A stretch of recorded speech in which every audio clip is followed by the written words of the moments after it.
icyo umuntu anegura ni uko mu masezerano yarusha abarundi bari bumvikanye aho guhubura iserukirwa ry'ubwoko ubu canke ubundi bari bavuze neza inzego izo arizo, bisigura ko butari ubuzi bwose bwa leta canke amashirahamwe mvamakungu. Ico ni cambere umuntu anegura. Ica kabiri umuntu anegura ni uko iyaba babigira bagaca bahinyanyura ahari ubwo busumbasumbane, nibaza ko hari bimaze kuba byarahindutse, kuko uravye abagenwa mu mabanga ubu nibaza ko atari abaguverineri babagena canke abatwara ubuzu na buriya, nibaza ko ababagena baba bazi ubwoko bavamwo, imigambwe n'intara. Mbere hariho itegeko rihambaye mbere no mu ibwirizwa shingiro bagaruka ko mu ngingo yaryo y'149 n'abari basinye amasezerano yarusha bari bumvikanye ko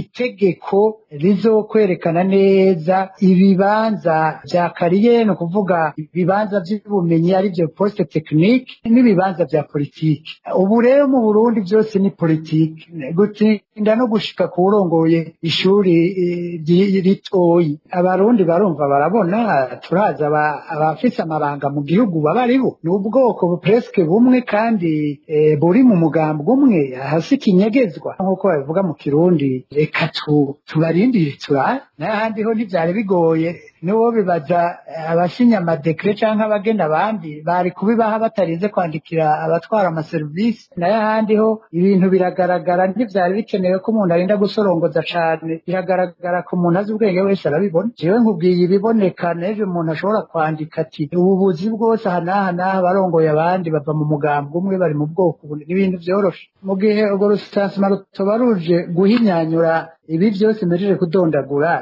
bitegereza kugira ingaruka mbi, kuko nibaba bagira rusansuma kugira barukoresha ibindi tutaramenya, bitegereza kugira ingaruka mbi. Aho bategerezwa kubahiriza ivyo bitigiri ntibabigira, mugabo bakarondera inda mu mutwe w'uwundi, bakarondera no mu mashirahamwe mpuzamakungu bakoresha ibibazo